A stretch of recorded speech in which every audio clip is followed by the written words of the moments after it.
అందరికీ నమస్తే. రామ్ రామ్. అందరు మంచిగా ఉన్నారు కదా?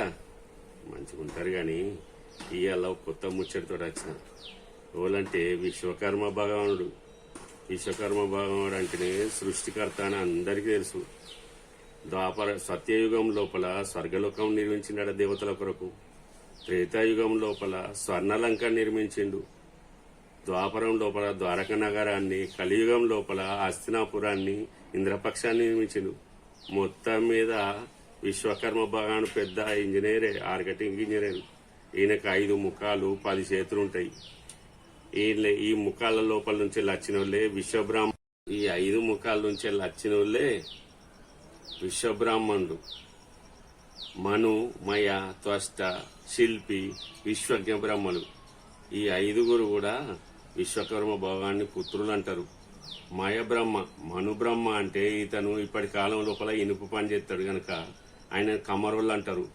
మయ బ్రహ్మ ఇప్పటి కాలం లోపల కర్రె పని చేస్తాడు గనక ఇళ్లను వడ్రంగి అంటారు. త్వష్ట బ్రహ్మ ఇతను ఇత్తడి పని చేస్తాడు గనక ఈయనను కంచరోళ్ళు అంటారు. అదేవిధంగా శిల్పి బ్రహ్మ వీళ్ళు శిల్పాలను చెక్కుడు, దేవాలయాలలో విగ్రహాలు చెక్కుడు, దేవతామూర్తులను చెక్తారనక వీళ్ళ శిల్పి బ్రహ్మ కాశోళ్ళు అంటారు. ఇంకొకరు చిన్నాళ్ళు ఉన్నారు, సుపర్ణస బ్రహ్మ. వీళ్ళు బంగారు ప్రాణి, వెండి పని, వీళ్ళన్ని పనులు చేస్తారనక వీళ్ళని స్వర్ణకారులు అంటారు. ఈ 5 కలిసి ఈ విశ్వబ్రహ్మకి, విశ్వకర్మకి కొడుకులు అయినవారు. అదేవిధంగా ప్రతి సంవత్సరం సెప్టెంబర్ 15న ఈ విశ్వకర్మ జయంతి 5 రోజుల ముందటి నుంచి మొదలు చేసి రోజు యజ్ఞాలు, పూజలు, అన్నదానాలు అన్ని చేసి చివరి రోజు ఏదైతే ఉన్నదో 17వ రోజున ఆయన నిమజ్జన శోభాయాత్ర చేస్తుంటారు. ఒక్కసారి అక్కడికి పోయి చూసేద్దాం పాండి.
సరే, చూసింది కదా విశ్వకర్మ భగవాని శోభయాత్ర, అన్ని చూసింది కదా.